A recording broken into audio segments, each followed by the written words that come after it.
Welcome, everyone. It is good to see you all again this morning.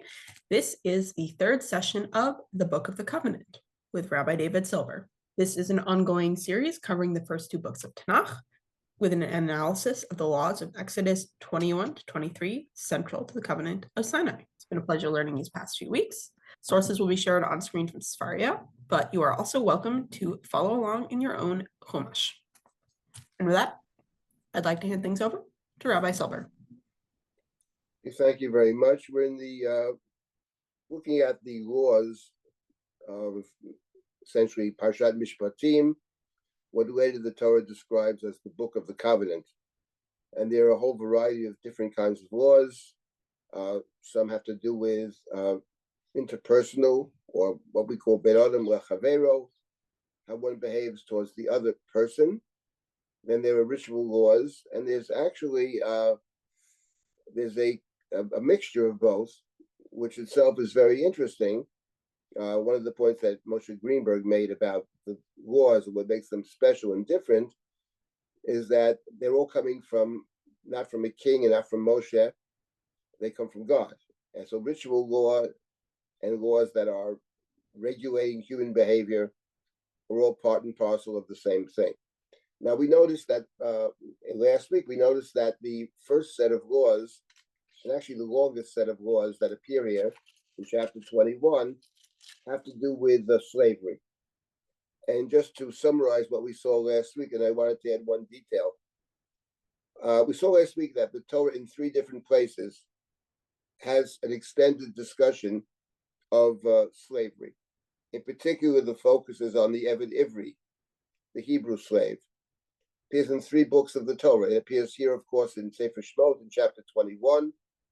Then it appears again in the next book, Book of Vayikra, in chapter 25. And finally, it appears in chapter 15 of the book of Dvarim. And we notice that the three different legal discussions of slavery are radically different. For example, the main focus was on the contrast between what we have here in Shemot and what we find in the book of Vayikra. Now, in Shemot, the Torah limits slavery, distinguishes the male slave from the female slave, etc. Go on after 6 years. But in Vayikra, there's none of that whatsoever. First of all, when it comes to the Hebrew slave, the book of Vayikra says straight out, there is no such thing as a Hebrew slave. The Hebrew slave is a worker and is treated as such. The Torah emphasized that very, very strongly. There's also no mention of going out after 6 years, and no distinction there between male and female, whatever you want to call them. For want of a better term, now we'll call them slaves, but there's no distinction drawn over there. And the rationale was that God says, they are my slaves. They're my servants. I took them out of Egypt. They're my servants. Therefore, they can't be your slaves. And they are to be treated as workers. That's what it has in the book of Vayikra. It's as if the book of Vayikra and the book of Shemot have nothing to do with each other. They're radically different. And then when you come to Dvarim, where once again the Torah mentions slavery, and we spoke about that, there it does call them slaves. Avadcha she'shanim, there the slave is called a slave. But there the Torah added a different point. As we saw at the end of last week's session, the Torah says at the end of the 6 years, and there the Torah does speak of 6 years, at the end of the 6 years, the master must give the slave who is now free some kind of a gift. The term in the Torah is hanaka, hey ayin nun kofei, hanek taniko. And then the Torah added, and don't feel bad that the slave goes free at the end of 6 years. After all, the slave has worked double what a normal worker would work. Mishneh starts here. And you should remember that you were slaves in the land of Egypt, and God freed you from Egypt. Therefore, I command you to do these things. I just wanted to add a couple of points about the text in Devarim that we saw last week.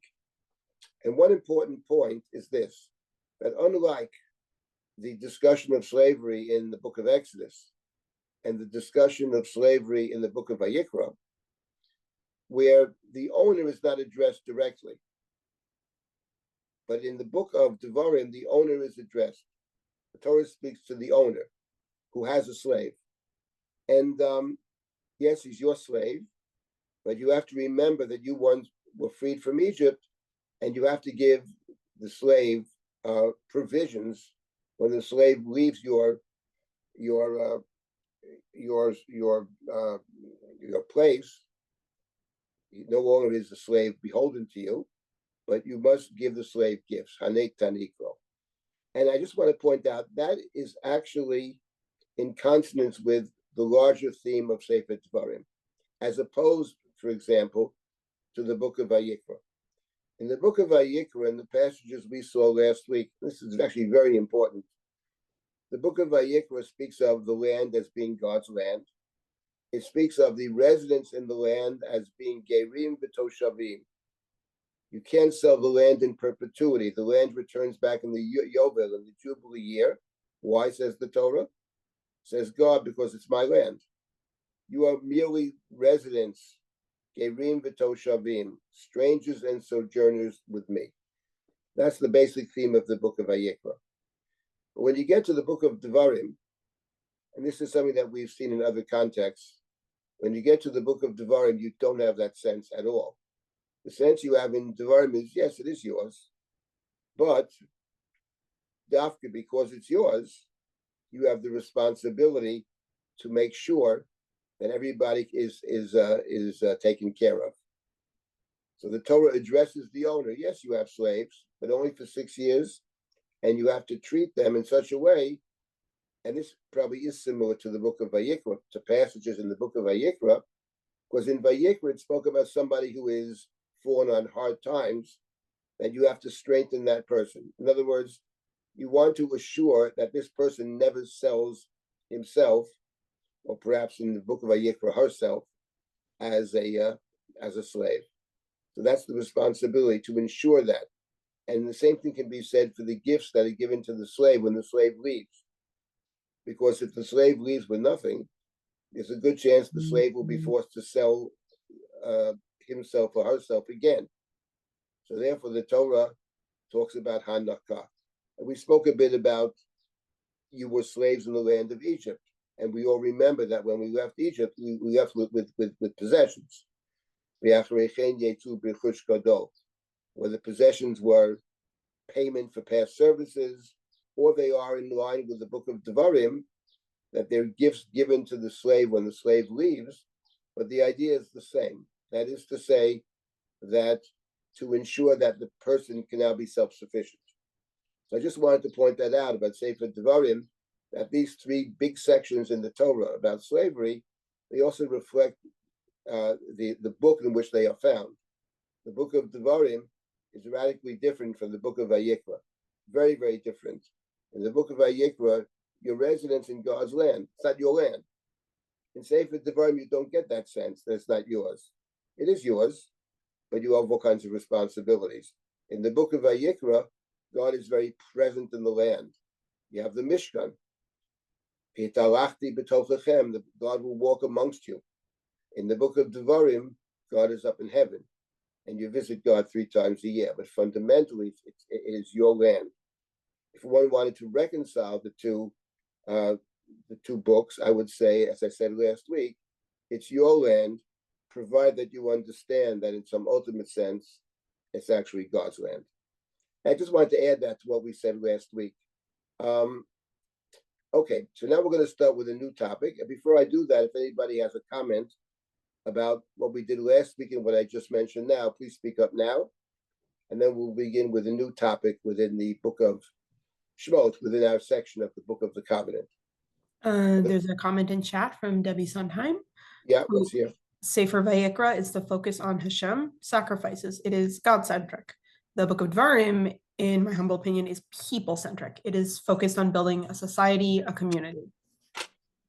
I agree with that. It is certainly the case. And as I said, in the book of Devarim, God is very far away. You visit. You go 3 times a year. You go to the temple or whatever it is. But fundamentally, it is your land. I mean, in some ultimate sense, it's God's land. But God is the God in heaven. In the book of Vayikra, It's explicit. It's my land, but it's also the blessing is I will walk amongst you. It's the difference between the Mishkan and the Mikdash. The Mishkan, as the word suggests, where God dwells amongst you, the Mishkan travels with you. Wherever you are, God is present. You don't have to take a journey because God is right there. When you get to the book of Devarim, because there's a particular chosen place, there's one chosen place. So it doesn't go with you. And you will be far away from there. Many people will be far away. Even those that are a little closer can be described as being far away. The Talmud has a whole discussion about that. What does it mean to be far away? But the point being, there's one place. So it's not going with you. It's a place that you visit. And then the book of Devarim adds that God is in heaven, actually. Look down from heaven upon us. So Debbie's point is very, very accurate, I think, very much to the point.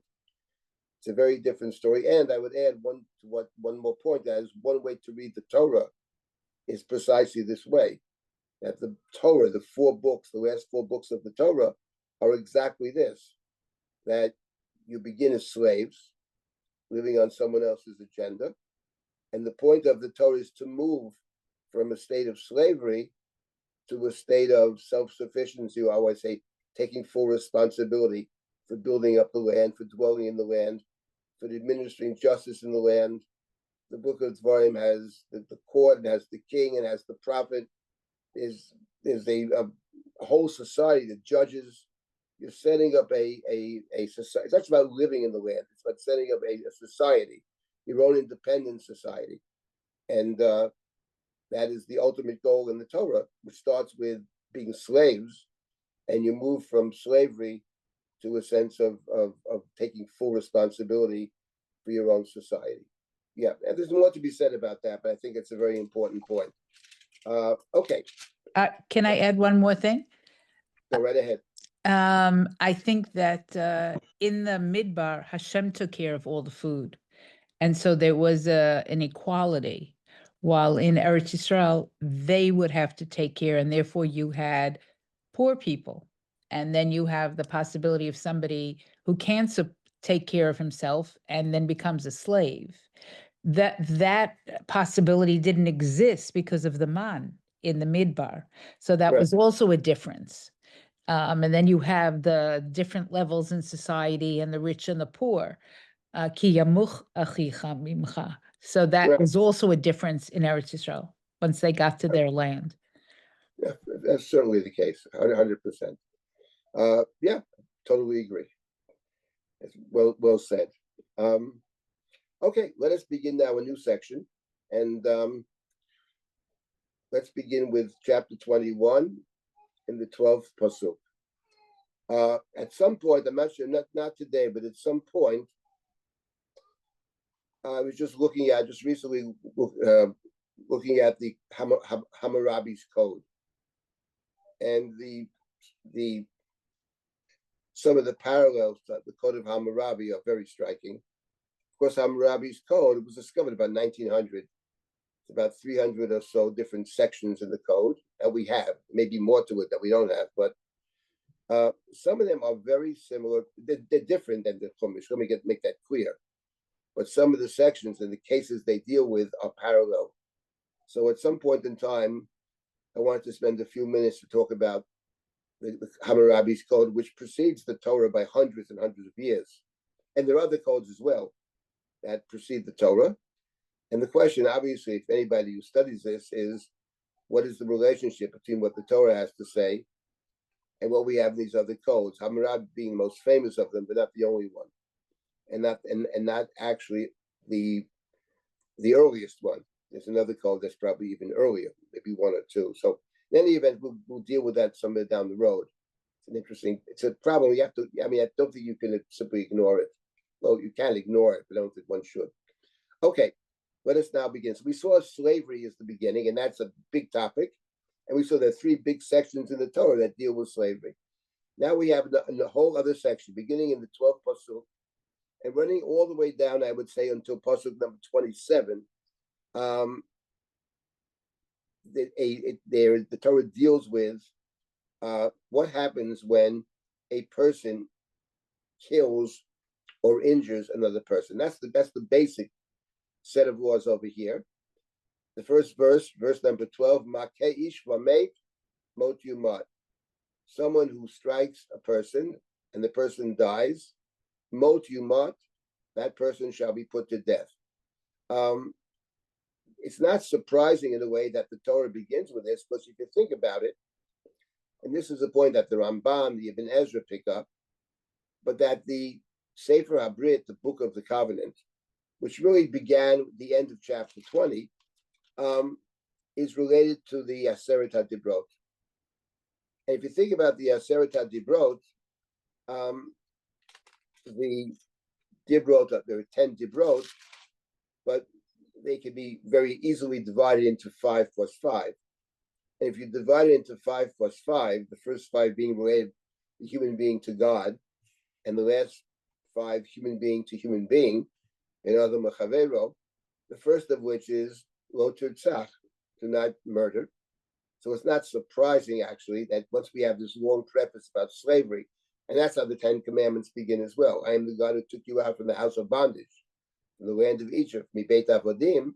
It's not surprising that the Torah would begin with murder, which of course can be seen as the most heinous of all crimes.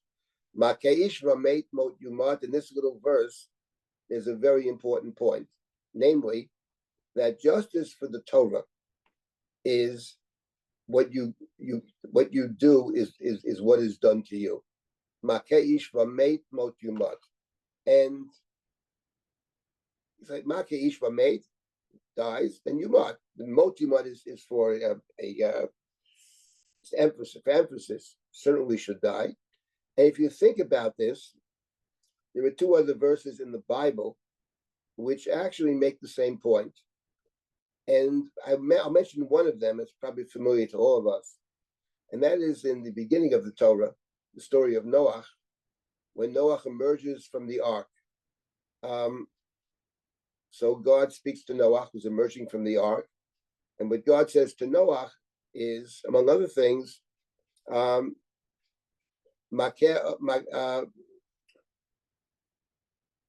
Shofech dam ha'adam, ba'adam damo yishafech. Shofech dam ha'adam. If one spills the blood of the human, Shofech dam ha'adam, ba'adam damo yishafech. Let's translate this: through a human being or by a human being, should his blood be shed. Shofech dam ha'adam, A, B, C, ba'adam damo yishafech, C, B, A. So you have a kind of chiastic structure, an ABC, CBA structure, and the structure itself is reflective of what the Torah is saying. If one kills, right, shofech, if one spills the blood of a human, then by a human shall his blood be spilled. It's the same thing. Makish v'meit mot yumat. And there, that's a very important statement in the Torah. The Talmud sort of enlarged that to include the 7 Noahide commandments, the 7 mitzvot b'nei Noach. When you look at the Chumash, you don't find 7. But that is very critical. What God is saying to Noach is, in effect, now that you emerged from the ark, you are a partner with me in maintaining the world. I'm not going to do it myself anymore. You, the human being, it's now Noah's world. It's the human world, and since it's the human world, you are responsible for justice.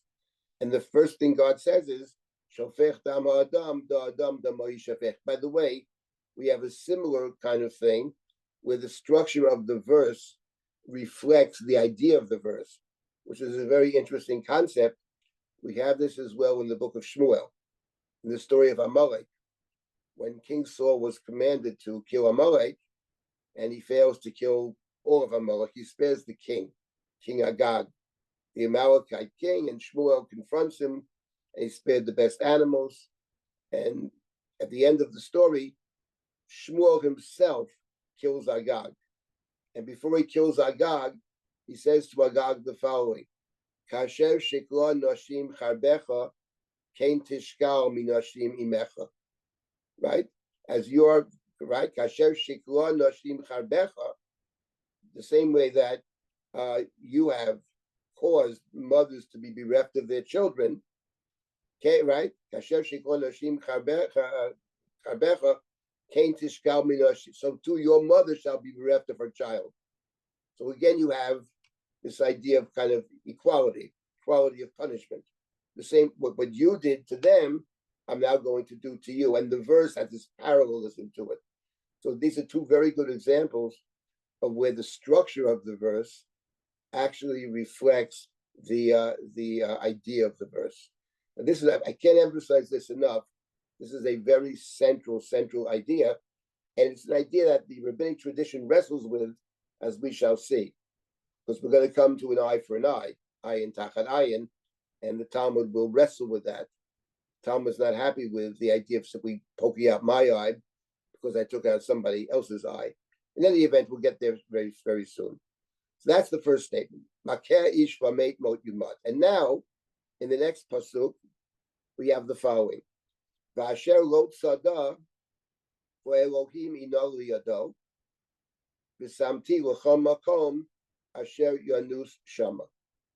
The Torah now has a qualification. The Torah says, what's true above, that one who smites the human, kills a person, shall be put to death. That's not true in all cases. If the person, asher lo tzada, tzayad is a hunter. In other words, if it wasn't done, one would say in a kind of premeditated way, lo tzada. But what happened instead? Elohim ina liyado. That's a very difficult phrase. What does it mean? Elohim ina liyado. If you look at various translations, you'll find they basically come into two different groups. One is that God actually set it up. That's how Rashi interprets it. God set it up, zimein, ina liyado. And the other is that God permitted it to happen, right? If they translate in this translation an act of God. But the point is, act of God could mean that the way the world works, it just so happened by chance or by God's design, perhaps. And it wasn't that this person intended to kill the other person. The other person was there. I'm chopping wood, and the other person happened to walk through the forest at that time. Why did the person walk through the forest at that time? Okay, maybe that's God's plan in some sense. But in any event, we have an important qualification. Only put to death if sada, premeditated. But if not, v'samti l'chol makom asher yanus shama. There the Torah says, I will set up for you a place to which you can run. Now this is actually a very interesting verse, in my view, because first of all, what do you mean a place that you will run to? Yanus is to flee, to run away. Let me ask you a question. From whom are you running away? Run away from whom? Asher yanu shama. In the Torah later, let me be clear about this. Last week we saw that slavery is discussed in it's alluded to many times, but there's three major sections in the Torah that deal with slavery. When it comes to the place to which you can run, do not think of that as some kind of something of marginal interest for the Torah. Far from it. The Torah has two very long sections about setting up a place to which unpremeditated murderers can find refuge, called the Ir Miklat. A long section towards the end of the book of Bamidbar in chapter 35, and another long section in the book of Devarim in chapter 19, and a further allusion to it in the beginning of Sefer Devarim. So it's something that's very, very central to the Chumash. But what's interesting is, whereas later, the Torah speaks about the avenger of the blood, the Goel Hadam, who's going to take vengeance for the blood of his relative that was killed. Here the Torah says nothing of the sort. Here the Torah doesn't say from who you are running away. Asher yanus shama. And I was thinking that there is another way to read the verse. The samti l'chol makom asher yanus shama could mean something else, actually. Just a suggestion on my part. Remember, we're looking here at I would say the plain meaning of the text. Each of these verses has an entire rabbinic discussion. The Talmud has all kinds of discussions about these laws. It's trying to set up a system. And I would add, in doing so, it takes into account other verses. We're focusing on these particular verses. But let me make a suggestion. It's merely a suggestion. And that is, what the Torah maybe is saying is something else. I killed somebody. Okay. I wasn't hunting him down. I wasn't premeditated. But in point of fact, I did kill him. Okay. It was unpremeditated. So in that case, what should the rule be? I don't remember what Hammurabi has to say about it, but given the fact that Hammurabi metes out the death penalty very liberally, every thief can be, I mean, you can't imagine how many different crimes in Hammurabi's code result in the death penalty. But one way to read this is the Torah saying, here's the deal. If you premeditatedly kill somebody, you're put to death. If you're just negligent, well, really, maybe you should also be put to death. You cause someone else's death, you were negligent, but no. But in that case, says the Torah, you can run away to a certain place. Not running away from the Goel Hadam. There's no mention of a Goel Hadam here. There's no mention of a blood avenger. You could say it is presumed, it's understood. That's certainly possible. But I'm suggesting another way to read it, saying fundamentally there is guilt here, but I allow you to in a sense, to escape justice of sorts. I'm going to set up a place to which you can run. Now, the Torah later on presents it that very differently. There, it is the going away to the other city is not to prevent the court from killing you, from taking, not because you're guilty in that sense, but rather it's a place of escape from the Goel Hadam, from the blood avenger. Maybe it's also a kind of atonement. Maybe it's a punishment. Those are the possibilities. But what's curious is that over here, the Torah is very brief over here and simply says a place to which you can run. Let me take one more verse. But if a person yazid, it means to, here they translate to scheme, but it's connected to the word mezid, something which is intentional. Person has an intention to kill his neighbor, and he does it bi arma with trickery. Me'im mizbechi cunning, right? Me'im mizbechi, and even from my altar, he shall be taken to be put to death. So there's something very interesting in these verses. The Torah is very cryptic over here. But the point is, if in fact Sada or Hazid to kill bi arma, then me'im mizbechi taken even from my altar. But the suggestion is that the altar is a kind of sanctuary. It's interesting that the word Mishkan, we talk about the Mishkan, the English word for Mishkan is often sanctuary, to build the sanctuary. But sanctuary has a different meaning in the English language. It's a place where you are secure or safe from forces that seek to capture you or to harm you, etc. So the Torah seems to be suggesting over here that there are two different ways for the inadvertent murderer to be safe. One is to run off to the city that God will set up, but the other perhaps is to run off to the altar, to run off into the temple, or specifically the altar, which affords a kind of security as well. And we do have that story in the Bible. We have the story when King David is dying and he tells his son Shlomo to kill Yoav ben Tzeruiah, because Yoav ben Tzeruiah had killed two of David's two other people, two generals, Avner and Amasa.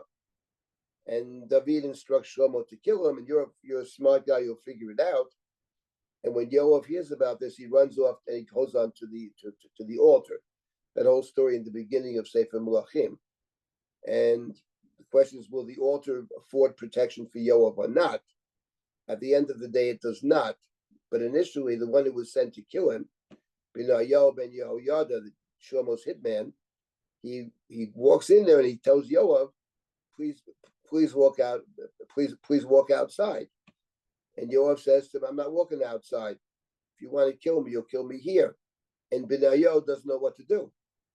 Probably read the Chumash, because is Yoav really made Yazid Ish Ariyahu? Yoav knows the truth. The truth is he's not being killed because of a crime he committed. That's David's subterfuge. The truth is he's being killed because David doesn't trust him. David thinks of him as too powerful, as a danger to Shlomo. It's a political move on David's part. But then Benayahu goes back to Shlomo, and Shlomo says to him, you can't kill him there because he murdered Avner and he murdered Amasa. So he's a murderer. If he's a murderer, the Torah said, if he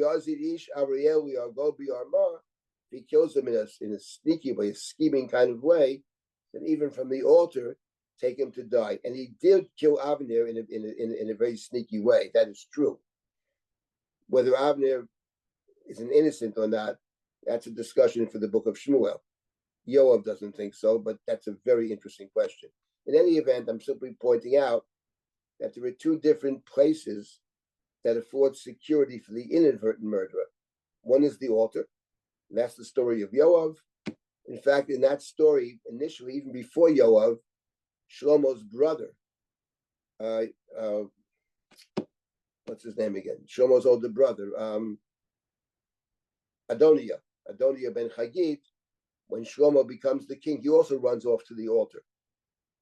And Shlomo sends him a message, if you behave yourself, you won't get hurt. If you don't behave yourself, forget it.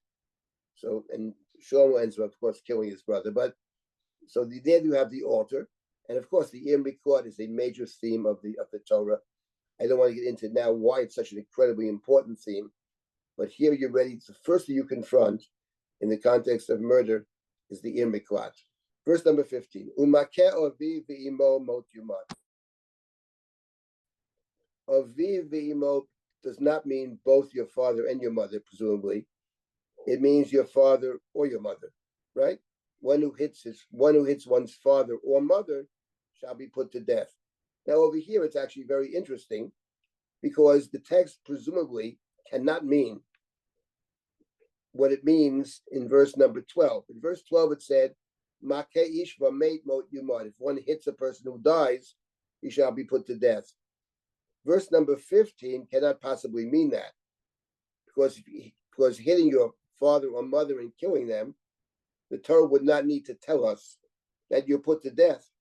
You're put to death for anybody that you kill, anybody that you smite, you're put to death. So obviously the word makeh means to hit, but not to kill, right? The word makeh means to hit. Sometimes it suggests hitting and killing, and sometimes it suggests hitting without killing. For example, I'll give you an example of a story we're all familiar with. When Moshe grows up, it says he went out to his brethren. Vayar ish mitzri makeh ish ivri me'echav. He saw an Egyptian beating a Hebrew, one of his brethren. And the question is, what do you mean beating? Was he beating him and he's going to die? Or was he just beating him? He's a slave master. He's beating him up. And Moshe looks around. He sees nobody's there. Vayach et ha-Mitzri. He smote the Egyptian. Vayach, from the word makeh. He did the same thing. And the continuation is Vayitzmenehu b'acho. He buried him in the sand. I presume he didn't bury him alive. So in other words, what Moshe does is he kills the Egyptian. But the Egyptian is described as being makeh ishivri, hitting. So the question is the act of Moshe commensurate with what he sees? In other words, if he hits him, if he's hitting him in a way that if he keeps doing it, he's going to die, then it is commensurate. Or if he killed him already, it's commensurate. But if hitting means simply beating him, right, but not killing him, then what Moshe does is incommensurate. Moshe's response is greater than the act that he perceives. Now we'll get to this question later on about an appropriate response. It actually comes up in a rabbinic reading of an incredibly important set of verses that maybe we'll get to on the last of these 5 sessions. There's so much more here. But one of the points that Sternberg made in one of his essays, which I liked, is that the Chumash actually, by using the same word makeh in that which Moshe sees, and makeh in that which Moshe does, the very use of the same word is a way for the Torah to suggest that when Moshe does is actually appropriate, even though one is killing and the other is a question. But the Torah uses the same word to suggest to us, okay, it was an extreme response, but it is a justified response. That was Sternberg's point, that the language that's employed suggests something about the viewpoint of the Torah. We'd say in other texts, the narrator's viewpoint. The Torah doesn't condemn it.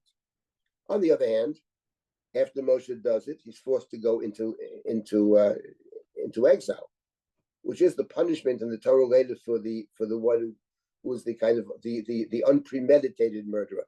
Certainly, Moshe's behavior is not premeditated. It's what he sees on the spot. It's not premeditated. It's not Yozid. It's not solid. But he responds, sees what he sees it, and he's having done that, he does have to run away. He does have to leave the land. In any event, but clearly over here, makeh or v'imo does not mean kill. It means hit, even hitting. So in other words, there's killing and there's hitting, which is not the same thing. But when it comes to parents, makeh or v'imo, again, it's one of the 10 commandments, the fifth commandment, right? There is the commandment that precedes murder.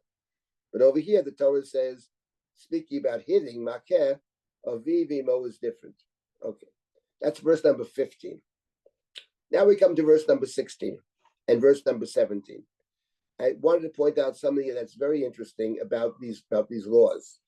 Something to bear in mind if you ever spend a lot of time on these laws and work with them. Because one of the big questions is, are they in any particular order? For example, over here, verse number 15 is makeh or v'imo mot yumat. One who hits father or mother shall be put to death. Okay, again, the question, the Talmud, what does it mean to hit? What does it mean to hit? Let's leave that, but it's not murder, whatever it is. That's verse 15.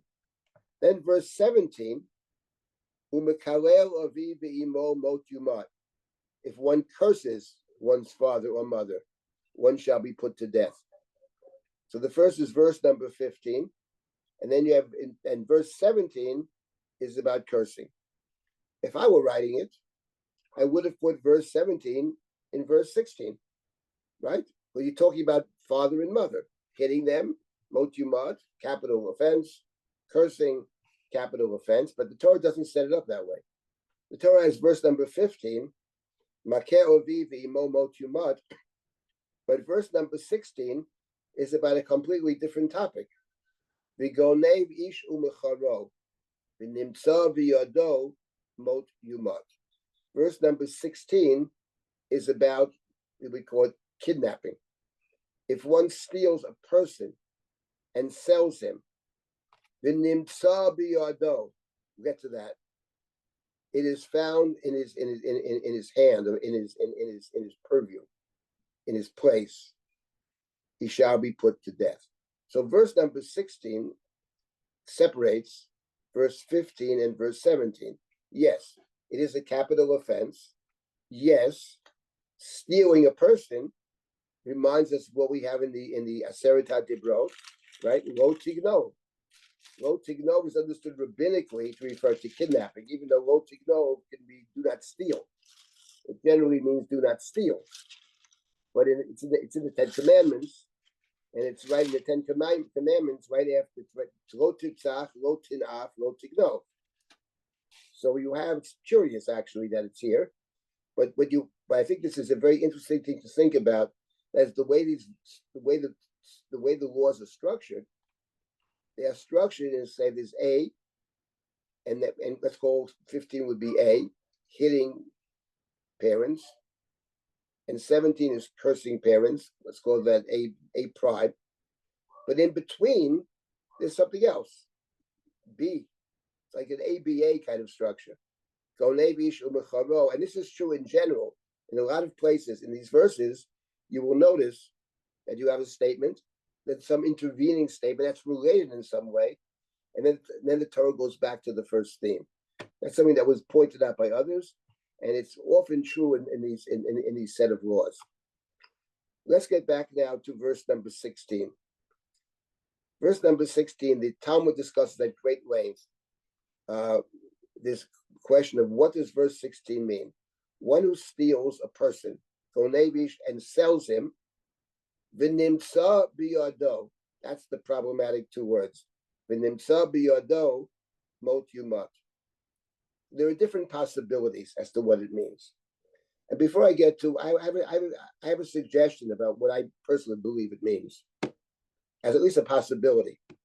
But I want to make another point without getting to the specifics about these laws and about the I would say the great rabbinic project to take the Torah, which has in a sense a very limited number of rules, and to build out of it an entire system of law.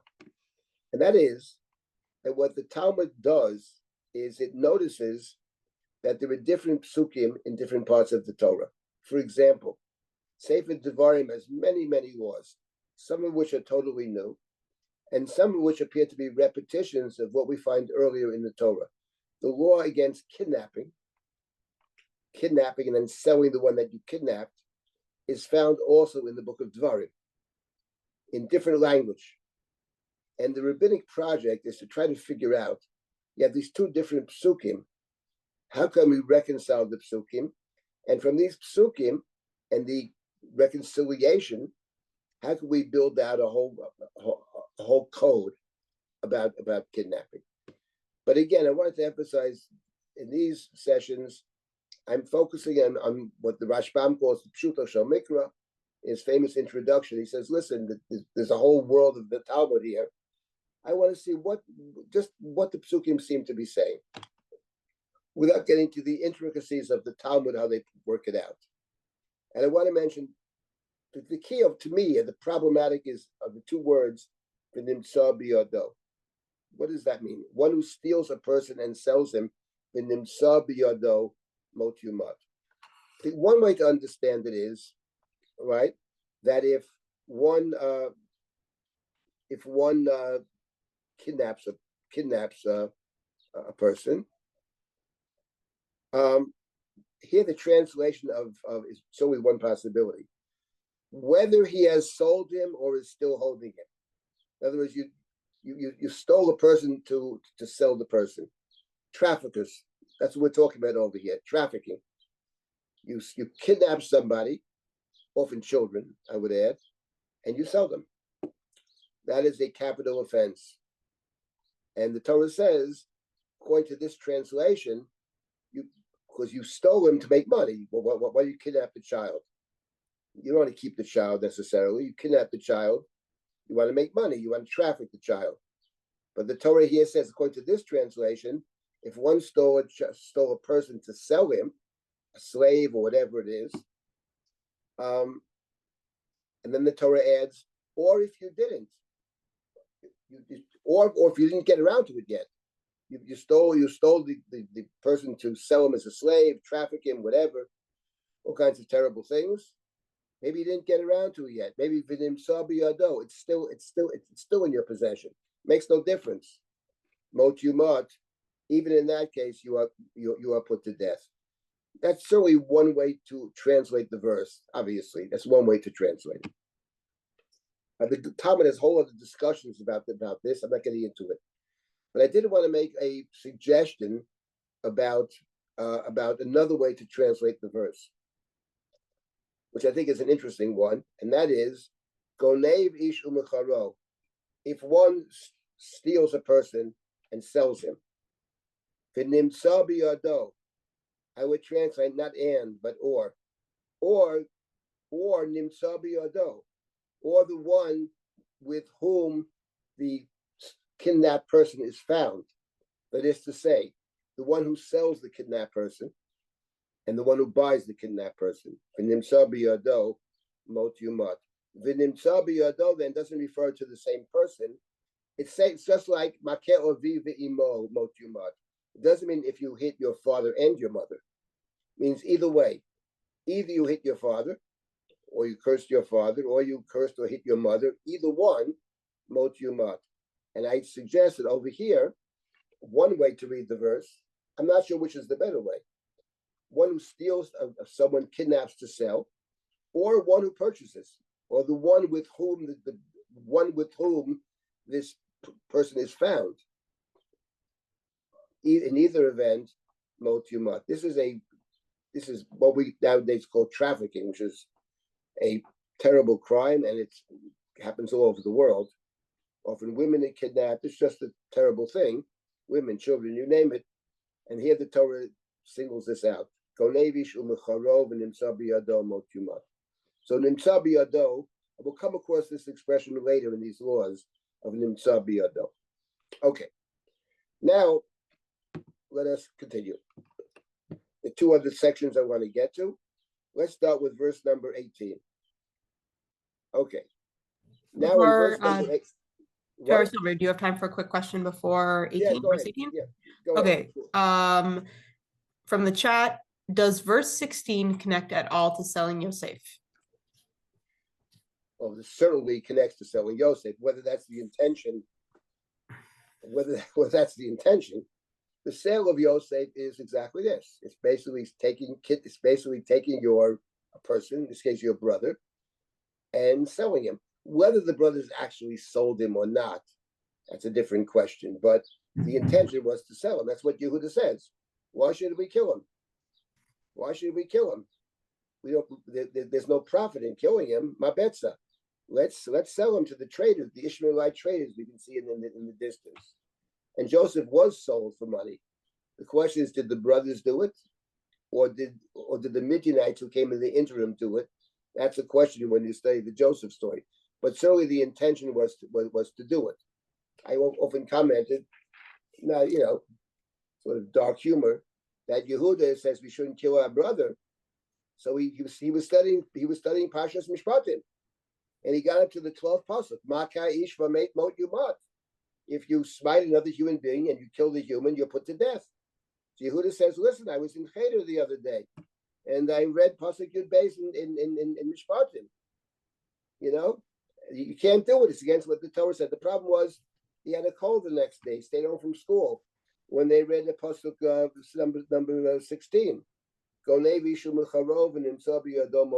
he was absent that day, so he didn't get to that verse. He only got up to verse number 12, but he never got up to verse number 16. In any event, of course, the Yosef story is very much that. And I would add, if you're familiar with the poem about the 10 martyrs, the Asar Harugei Malchut, there are different versions of the poem. And one of the versions of the poem, the emperor, wherever it is, goes to the rabbis and says, what is the halacha of Gonei Vishu Becharo?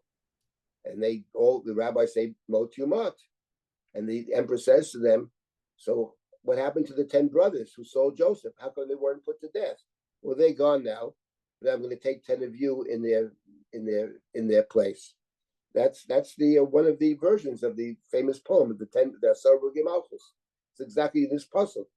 So yes, of course, the Joseph story is front and center, of course, and the poet actually references it in terms of, I think the one we say, I think on Yom Kippur, I believe.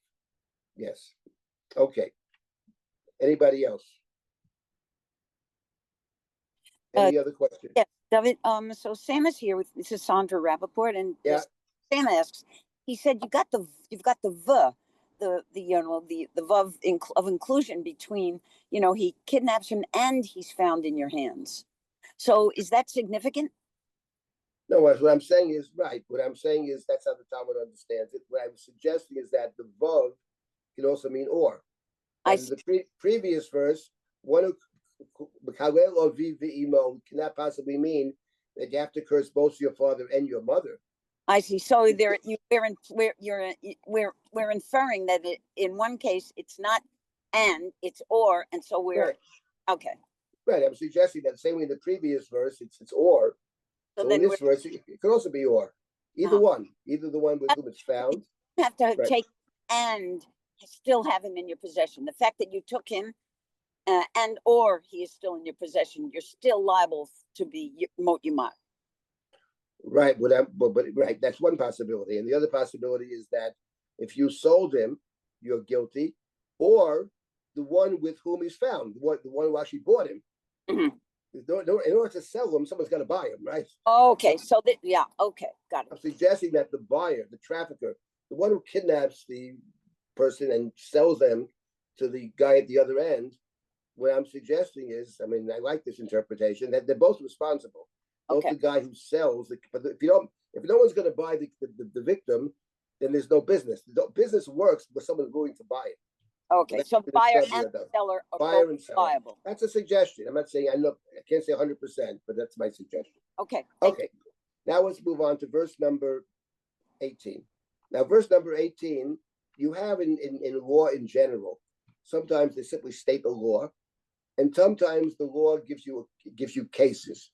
For example, those who say the Mishnah typically gives cases.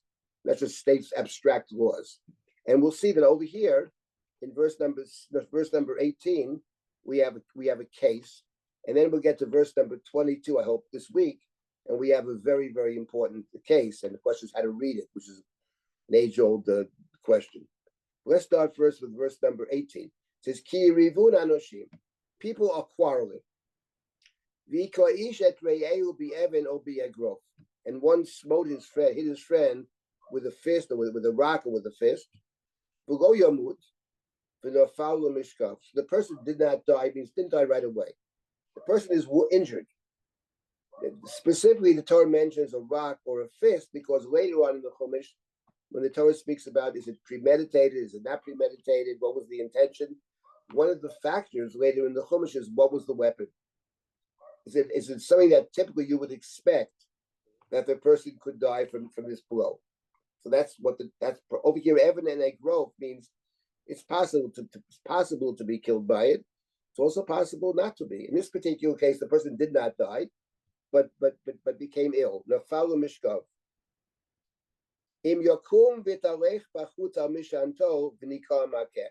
If the person, the victim, the one who was beaten, gets up and walks around on his cane, then the one who hit him shall be exonerated. That is to say, not put to death. Rak shivto yitain to rapo yirapeh. However, he must pay shivto. He must pay for his idleness. Now, let's say the guy has a job, and now he can't work. He's incapacitated for 2 months, or 3 months, or half a year. For his convalescence. He's convalescing, right? He can't get back to work. Then you have to pay shivto. You have to pay for the fact that he can't work, so he's missing an income. You're responsible for the income that he's lost, and you're also responsible for rapo yirapeh. He shall cure him, which means if he's not a doctor himself, he pays for the medical bills. So here we have two categories, of very important categories. When you injure another person, there's the category of shevet, that is to pay for the time lost, and there is the category of rapo yirapeh, of ripui, to pay for the medical bills. The Ramban here raises a very important question. Those who study the Talmud, the 8th chapter of Bava Kama, Perek HaChovel, this is what that chapter is about. It's about what kinds of monetary obligations does one have when you wound another person. Wounding a person is not the same as damaging property. Damaging property, you just pay for the value of the property. When it comes to a person, the Torah has extra obligations. There are two mentions specifically over here, that is paying for the lost income, can't work, and medical bills. The Talmud has 5 categories: Nezik, Tsar, Ripui, Shevet, and Boshet. I'm not getting into that now, but the Ramban raises a very interesting question. And here's the question the Ramban raises. There, later on, if you jump ahead a little bit, and these verses appear in many places. In verse number 24, this talks about damaging another person, wounding another person. There the Torah says, at the end of verse 23, "V'natato nefesh tatacha nefesh," a life for a life. Then the Torah continues, "Ayin tachat ayin, shein tachat shein, yod tachat yod, regel tachat regel, kviyah tachat kviyah, petza tachat patza, chabura tachat chabura." In short, what you do is what you get. An eye for an eye, a tooth for a tooth, a hand for a hand, a foot for a foot, etc. Burn for a burn. When you read the Chumash, without any rabbinic explanations, interpretations, etc., I think all of us, when you read this, and especially when you read the codes of the ancient Near East, which have the same thing, an eye for an eye, and they mean an eye for an eye. They're not talking about a payment, they mean an eye for an eye. When you read the Chumash, it certainly sounds like the punishment is an eye for an eye. So the Ramban has the following problem. The Ramban asks the following question.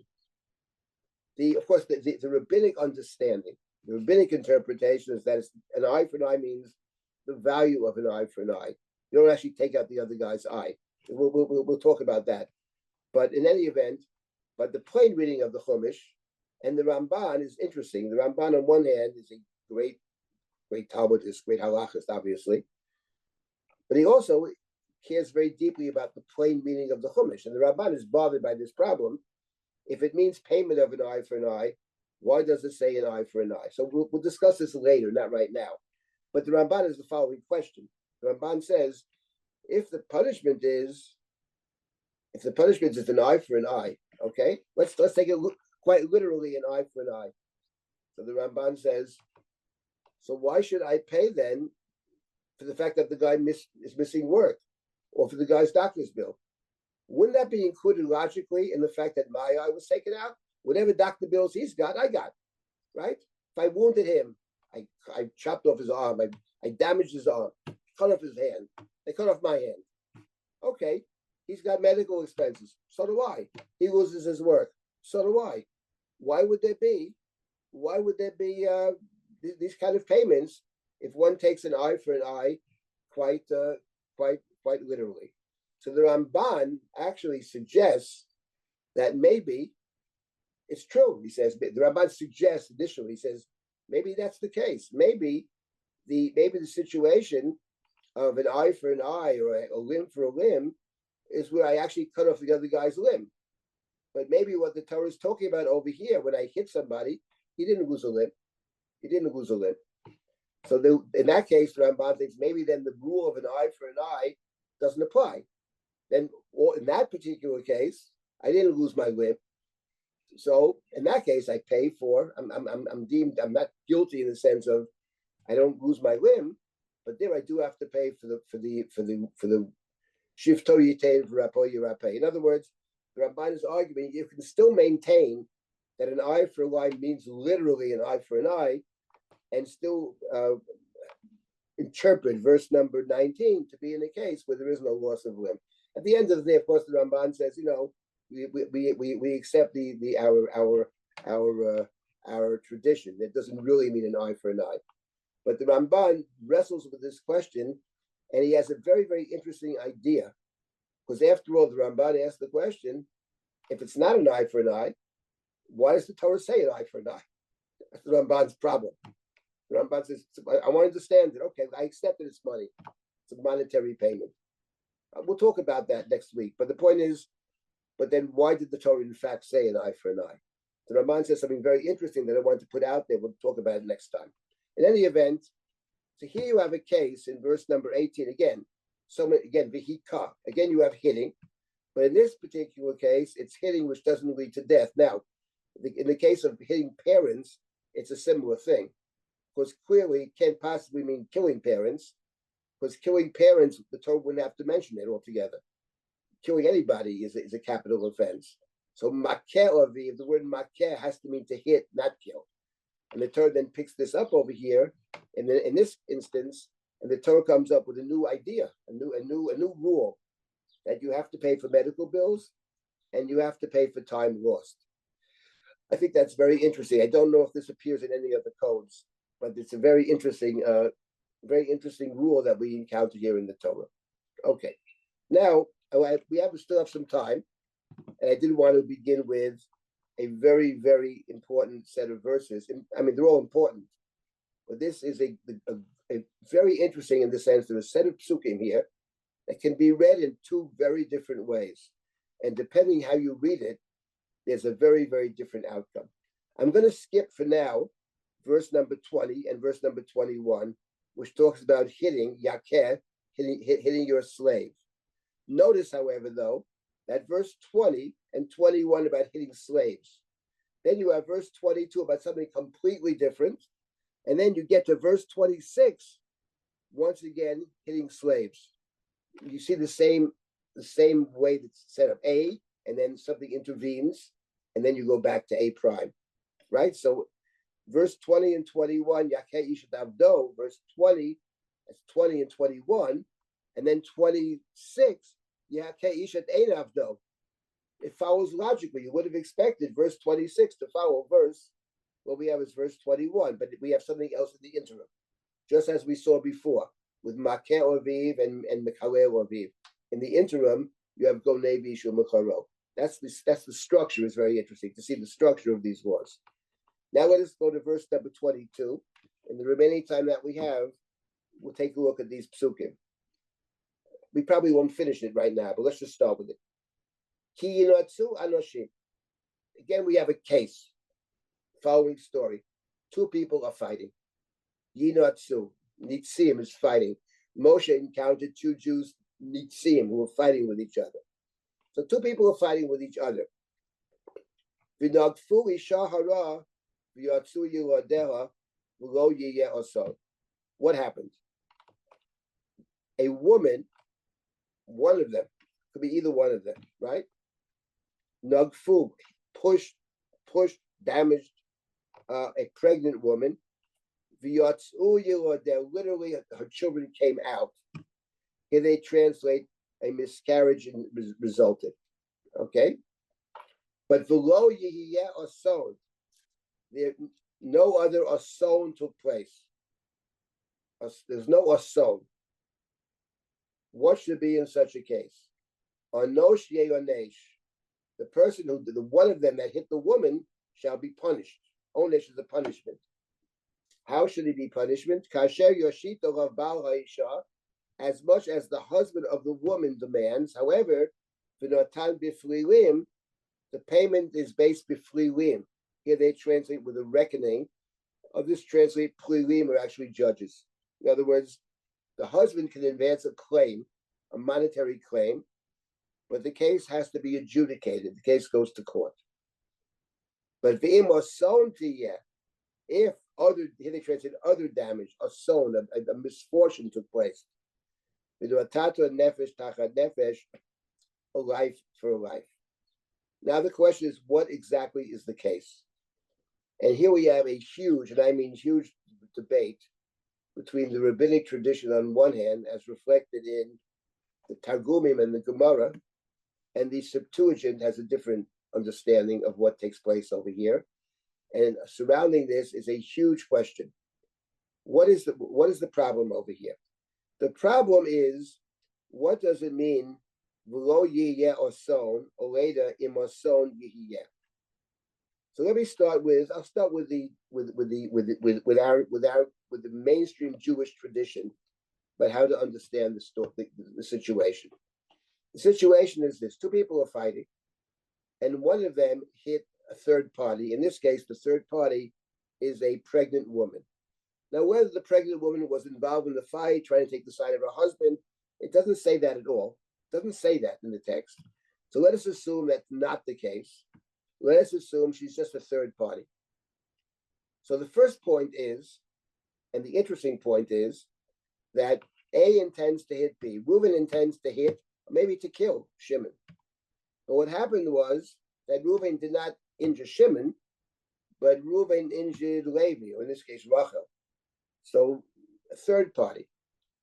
The Chumash seems to be saying that if you intend to harm A, but and you try to punch A, but the punch doesn't land on A, it lands on B, then you are responsible. Even though you didn't intend to hurt that person. That person could be a friend, could be a stranger, could be anybody. But you intended to harm somebody. When you intend to harm A and you harm B, you are held responsible. That's what the story tends to presume. That's a very important principle. One could have argued otherwise. That's number one. But what is the case? So the victim of the victim here is a pregnant woman. V'yatzu yiladeha. Now, what does it mean? V'yatzu yiladeha. Literally, her children went out. So let's assume that it does mean a miscarriage. The woman miscarried. She still gave birth prematurely. Let's say there's a miscarriage. V'lo yiyeh oson. What does it mean then there was no ason. Now, the word ason we have, for example, in the story of Yosef, right? Yaakov didn't want to send Binyamin with the brothers, Pen Yikra'enu ason, lest ason take place. What does he think about ason? When he thinks lest there be an ason, he thinks maybe you'll never return, like Joseph. Maybe you'll die. So ason presumably means what Yaakov is afraid of is that Benjamin will die, right? Right? He thinks Joseph is dead. He suspects Joseph is dead. He doesn't want this one to end up like Joseph. So if you read it that way, it means what happened? The woman was pregnant, and one of these two men hits her, and she miscarries. But there's no ason. What do you mean there's no ason? There was a miscarriage. So lo ason must mean that there was no ason to the woman. The woman's okay. She miscarried, but she personally was not injured. In that case, just a miscarriage. In that case, what happens? But the woman miscarried. What happened to these two yuladela, as it were? Says the Torah, there's a monetary payment that the husband can exact for whatever reason, because he thought they would be born, etc., etc. So in this case, there is a fine, a noshie or nesh, but the case is adjudicated in court. And what does verse number 23 mean? But if there isn't a son, what do you mean if there isn't a son? It means if the woman were killed or wounded. If the woman is killed, then it's a life for a life, even though he didn't intend to kill the woman. He intended to kill his good friend Reuben. He wanted to kill Shimon, but instead he killed Rachel. Doesn't matter. Nefesh tachat nefesh. Or if there's a wound, he didn't kill Rachel. He wounded Rachel. An eye, he knocked out her eye, and an eye for an eye, a limb for a limb, etc., etc. That is the standard Hebrew, Jewish, Talmudic understanding of these verses. Okay? Now I'll tell you the Septuagint understanding of the verse. And that is, if two people are fighting, and there's a pregnant woman, the children came out. They didn't die. Yotsuyu Adela. But below Yeh, she gave birth prematurely. Okay? So it's a premature birth. So in that case, there's a fine. There's a premature birth, there's a fine. The children are still alive. There's a premature birth. Maybe they're damaged. And then there's going to be some kind of a court case. And the one who did this, even though he never intended to do it, but however, he still has to pay. However, in Mason Yeh, but if there wasn't a son, that is, if these two children died, fetuses, they came out and they died, then a life for a life. Now you understand the tremendous difference between these two interpretations. Because according to the question is the fetus alive, basically? All the talk about abortion and all that talk, and I remember sitting next to one of my trips to Israel. It was this evangelical, or maybe it wasn't Israel, but anyway, I was sitting on the plane, and I happened to have a chumash open, and next to me were these two evangelicals. I mean, hardcore too, and they began to talk about abortion, and they said, their teacher had taught them it's a child. God said to Yirmiyahu, "I chose you before you were born," right? So we don't take that literally, I mean, whatever. But the point is, and I was thinking to myself, it's how you read the Chumash, actually, because if you read the Chumash one way, which is the Jewish way of reading it, it doesn't mean that it's a good thing, but it's not an assault, because it's Yatsuyu Adel. So that you have to pay. There's some kind of monetary payment, there's some kind of fine, anoshi or nesh, but it's not a life. But if you read it the other way, that it's all about the fetus, then it's actually, if the fetus dies, it's a life for a life. It's actually a full life.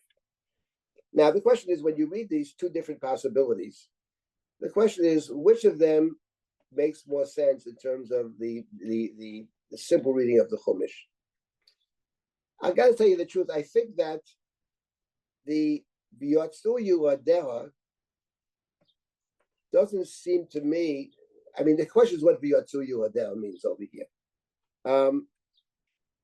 I mean, it's a good question. The Yatsuyu Adel, does that mean a birth? Can they conceive of somehow the child could be born prematurely when she's hit?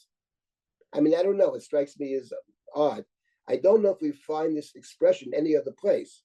So it's very hard to know. But I think the rabbinic understanding is Yatsuyu Adel means they can survive. But there's no ason. In other words, the point for the rabbinic point over here is that the real issue over here is twofold. Number one, that the fetuses have some value. You've got to pay for that. And for whatever reason, the husband determines the value and not the woman. Maybe the husband in general controls the finances. But the chiddush over here, for the rabbinic way of thinking, the chiddush is that you intend to kill A and you kill B, that you are responsible. That's a chiddush, actually. And it's such a big chiddush that in the Talmud, actually, even though it says nefesh, tachat nefesh, a life for a life, I believe it's Rabbi Yehuda who says in this particular case, it doesn't really mean a life for a life. It means it's some kind of monetary payment. He's unwilling to accept the idea that if I intended to kill A and I killed B, that I'm responsible. The other side says, but you did intend to kill. So the fact that you happened to kill someone else, but your intention was to murder, so you're a murderer. Rabbi Yehuda says, no, I didn't intend to kill this person. But the other side of the coin is the Septuagint, and that reading says, if that's the only point, why would they bring in the pregnant woman altogether? The rabbis would answer, to tell you that there's a monetary fine for that. And that dafka, it's not a life. That's what the rabbis would say. Anyway, I think everybody should be familiar with these psukim, because these are the psukim around which this whole abortion question, at least as far as the sources are concerned, this to me is, in terms of the Torah source, there's a lot of stuff in the Talmud, even contradictory sources in the Talmud. But here I think it is pretty clear. Now, by the way, the case in the Chumash, if you presume that Yatsuyu Adel, that they actually they came out and they're still alive, I would just have to point out that it must be pretty late in the pregnancy for this to happen. You're not talking about 40 days in. You're talking about 7, 8 and a half months in. So there wouldn't be any proof over here necessarily that life begins with conception or anything like that. In any event, these are incredibly, as we say in Hebrew, ta'un. These texts are so incredibly loaded with meaning because of all the arguments that surround them. But this is actually the text. So these are the two. I give you the two basic ways to read it. And again, here we have the eye for an eye business, eye for an eye, burn for burn, etc. We'll pick up next time with this. Maybe there'll be a few more words next time about this passage. What I want to focus on next time, though, is the passage that appear in the beginning of chapter 22.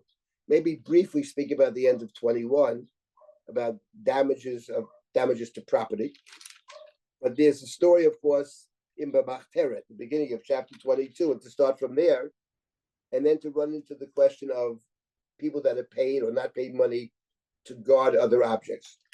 A friend of mine, a colleague and friend of mine, and one who worked for Drisha in Israel for several years, just got his doctorate in philosophy, has an excellent article, and I mean excellent article, about Shomrim, about the Pshat in the Chumash, about the Shomer that we'll get to. I just want to tell over his Torah because I think it sounds very true to me, and it's a novel approach. I think it'd be very interesting. So next week we'll start with chapter 22. In B'machteret Yimetzeh Haganav Ukav Amet Ein Lo Damin. Okay, I'll stop at this point. For any last comments or questions, again, we're not going through everything here. Let's not think we are. But I'm trying to get some of the core issues that emerge from these legal texts in the Book of the Covenant. All right, I guess we'll stop at this point. Looking forward to next time. You can always email me, dsilber@drisha.org. Okay. All right. And thank you everyone for joining. I just want to remind people that we have some Sfira Zman classes starting up this week, including but not limited to, pardon me, Olam Shana Nefesh, becoming attuned to revelation in text, self, and world, on Thursday starting at 11 a.m. a one-off session with Rabbi Jennifer Raskas, Ruth and versus Judges, a righteous revelation of literary inversions and lessons to live by, Wednesdays at 12:30. And on Tuesday from 12 to 1 p.m. with Rabbi Tzvi Tsineski, Revelations from the Whirlwind. If you would like to sign up for any of these, registration is open at drisha.org/classes. But with that, take care, Thank you. everyone.